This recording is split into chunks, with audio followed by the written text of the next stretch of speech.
Chers compatriotes, l'humanité traverse une crise pandémique grave. Oui, comme nous le savons, toute l'humanité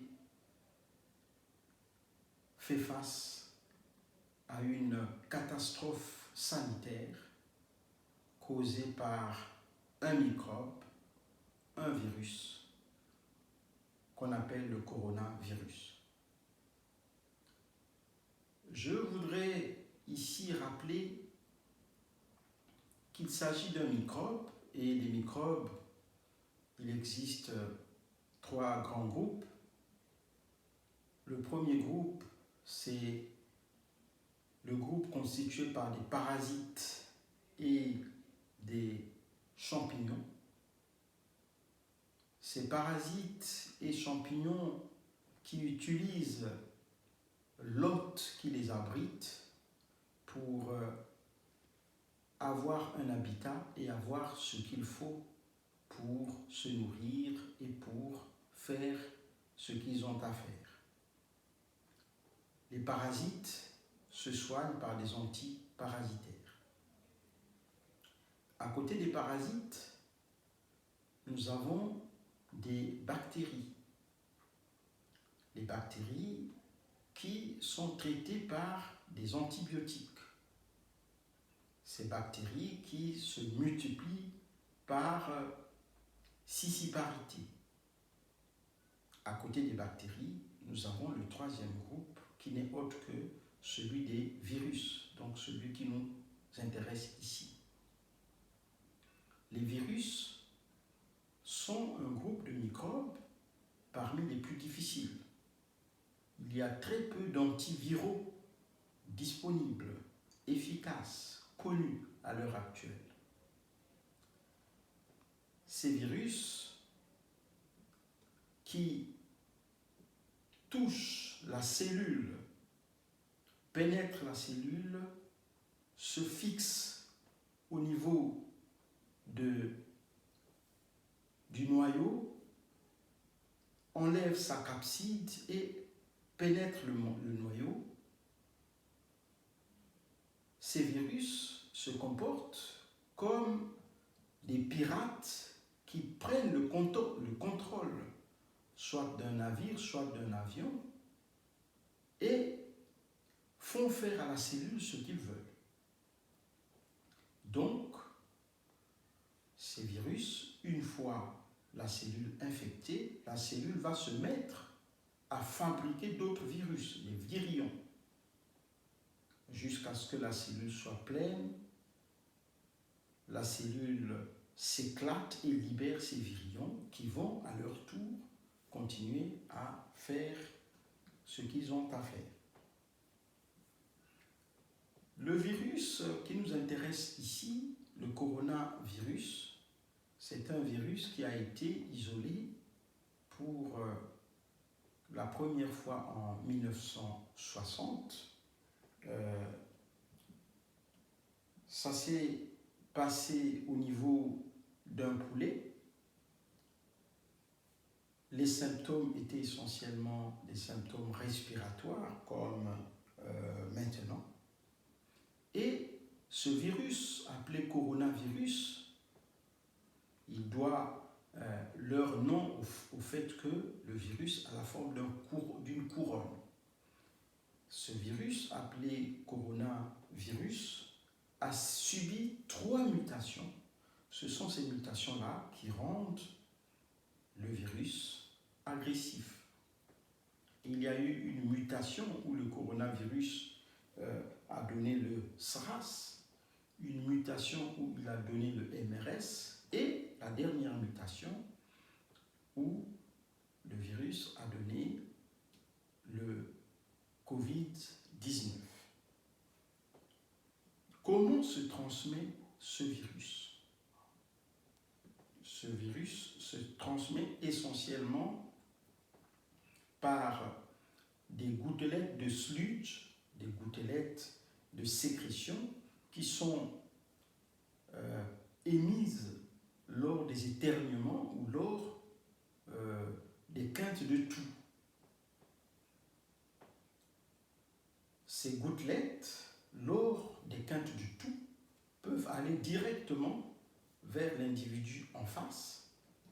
C'est pour cela que dans les moyens de prévention, on demande à ce que la distance entre deux personnes soit au moins d'1 à 1,5 mètre. C'est pour faire de sorte que, une fois ces gouttelettes émises, que ça n'atteigne pas l'autre qui est en face de vous. Ces gouttelettes qui sont émises lors de la toux ou lors des éternuements, ces gouttelettes peuvent donc, comme nous venons de le dire, tomber sur la personne en face de vous, mais ça peut aussi tomber sur certaines surfaces, sur des vêtements, sur des surfaces inertes, sur les mains. Suivant l'endroit où ces gouttelettes tombent, eh bien, le virus a une demi-vie donnée. Quand ça tombe sur une surface inerte, la demi-vie est courte, de quelques heures, allant jusqu'à 3 à 4 heures. Quand ça tombe sur des surfaces humides, la demi-vie est plus longue. Donc ces virus-là peuvent vivre jusqu'à plusieurs jours. Alors, qu'est-ce que ceci a pour conséquence? Eh bien, les conséquences sont claires. Ça veut dire que partout où nous pouvons toucher, où des personnes malades ont déposé des virus, des gouttelettes de virus, partout où nous pouvons toucher, eh bien, les virus se déposent sur nos mains. Et une fois déposés sur nos mains, tôt ou tard, nous finissons par amener la main sur le visage, toucher le nez, toucher la bouche, toucher les yeux, bref, toucher ce qu'on appelle les muqueuses. Et lorsqu'on touche ces surfaces avec des mains infectées, les virus se déposent au niveau de ces surfaces le temps de progresser jusqu'au niveau des voies aériennes, jusqu'au niveau des branches et jusqu'au niveau des poumons pour donner la maladie. C'est pour cela que dans les mesures de prévention, se laver les mains est une mesure importante. Il faut se laver les mains plusieurs fois par jour. Chaque fois que vous touchez quelqu'un, chaque fois que vous touchez à une surface qui n'est pas propre, eh bien vous devez vous laver les mains.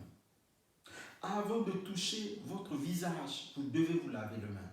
Le but étant, comme vous venez de le comprendre, de vous débarrasser des microbes. L'eau propre avec du savon est préférable à des solutions hydroalcooliques. Vous devez savoir que les solutions hydroalcooliques utilisées de manière intempestive finissent par abîmer la peau des mains. Et une fois cette peau des mains abîmée, ça peut faire appel à d'autres maladies. On doit utiliser donc ces solutions hydroalcooliques lorsqu'on n'a pas la possibilité de se laver les mains. Bien sûr, je ne dis pas qu'on ne doit pas les utiliser, mais on ne doit pas en abuser. On doit utiliser la solution hydroalcoolique, pas souvent, mais on doit se laver les mains souvent. Alors, à côté donc de se laver les mains, à côté d'observer une bonne distance, eh bien, on doit éviter la promiscuité, on doit éviter de se toucher, on doit éviter donc de se donner la main, on doit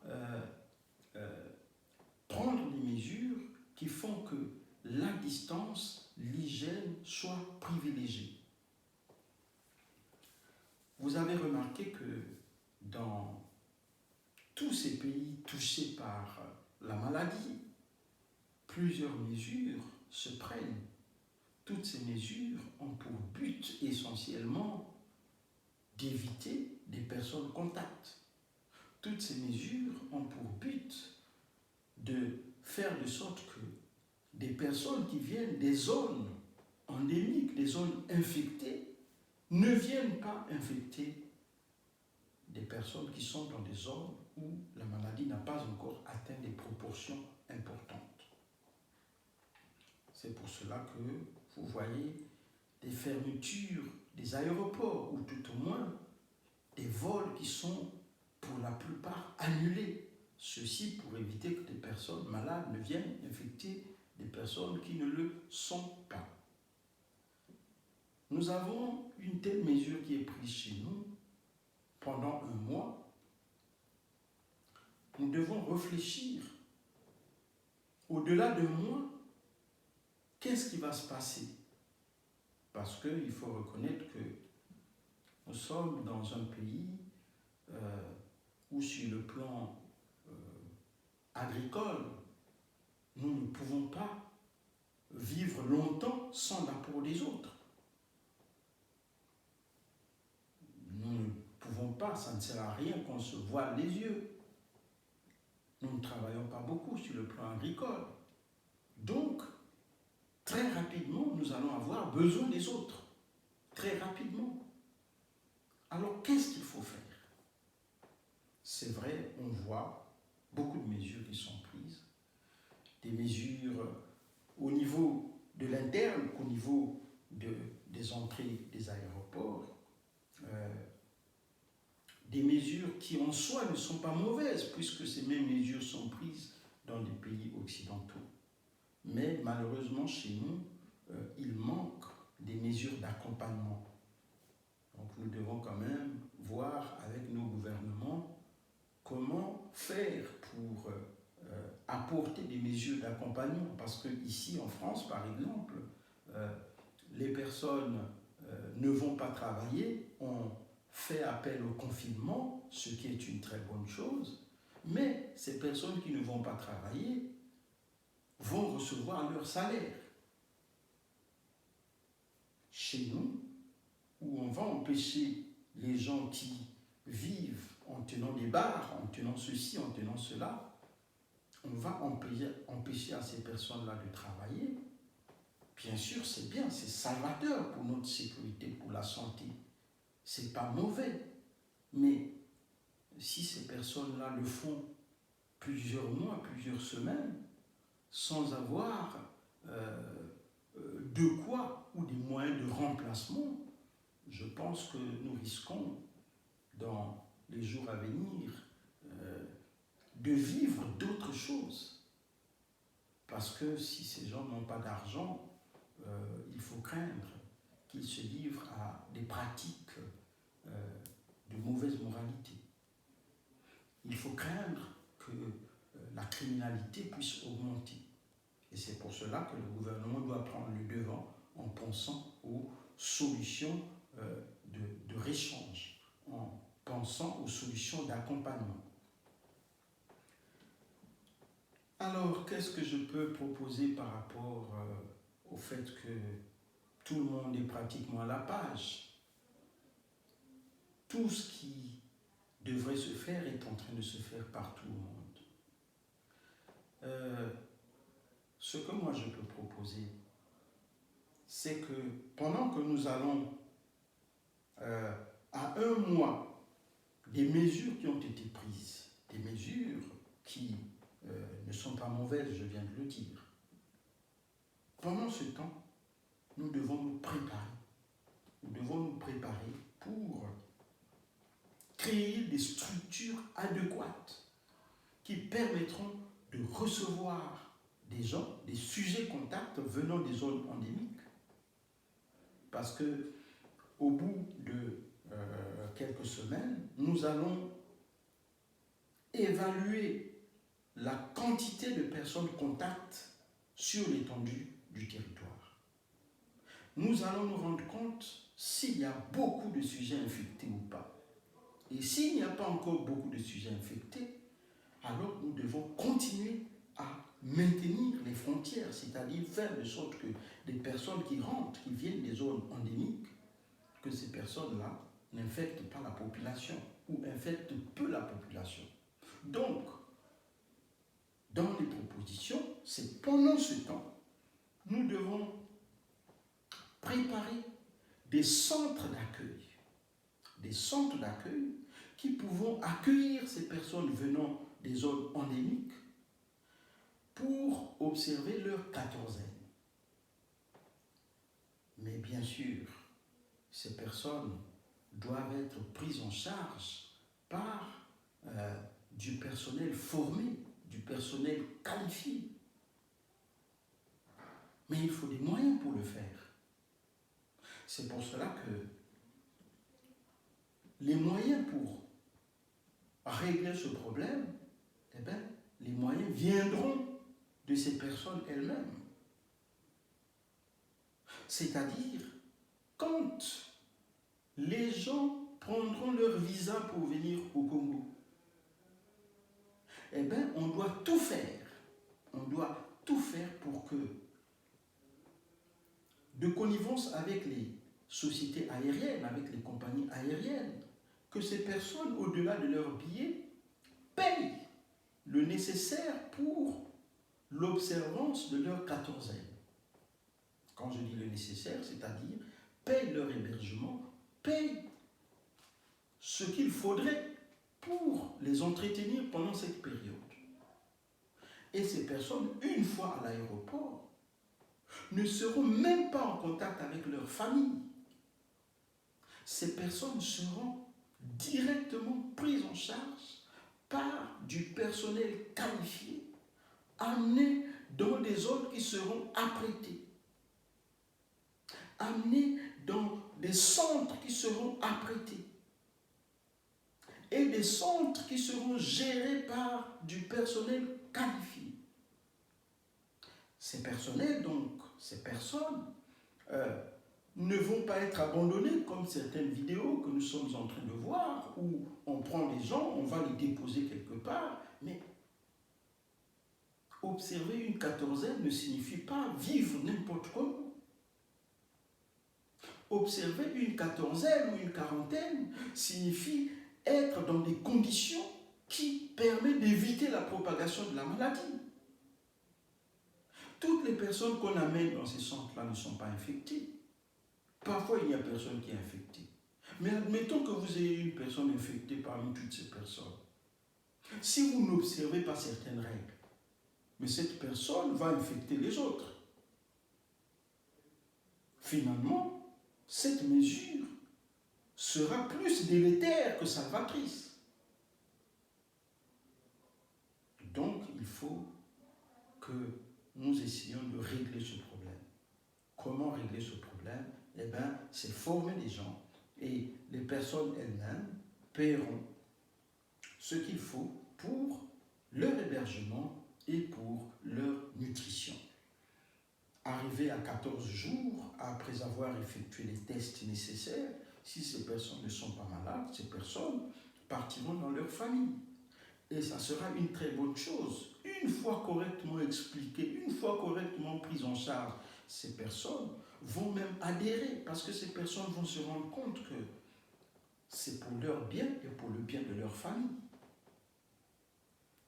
Je ne veux pas ici parler du bien de la population, c'est aussi pour le bien de la population, parce que quand on ne largue pas dans la nature, dans la population, une personne malade ou une personne avec un statut douteux, eh bien, je pense que c'est toujours une bonne chose pour nous, pas seulement les Congolais, mais pour tous les peuples, de ne pas avoir des personnes malades ou contaminées au bout de tout le monde, autour de tout le monde. Alors, je pense qu'après avoir dit ceci, il me reste à demander aux Congolais, à l'instar de tous les Africains, de faire preuve de courage.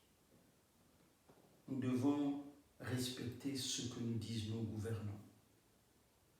Toutes les mesures qui sont prises, c'est des mesures pour le bien des populations. Nous devons les observer.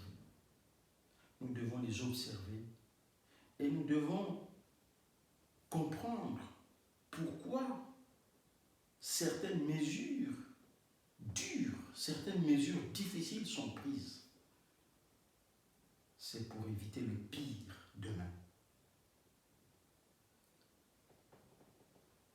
Bien de choses au peuple congolais. Je termine ma vidéo par ici et je vous remercie.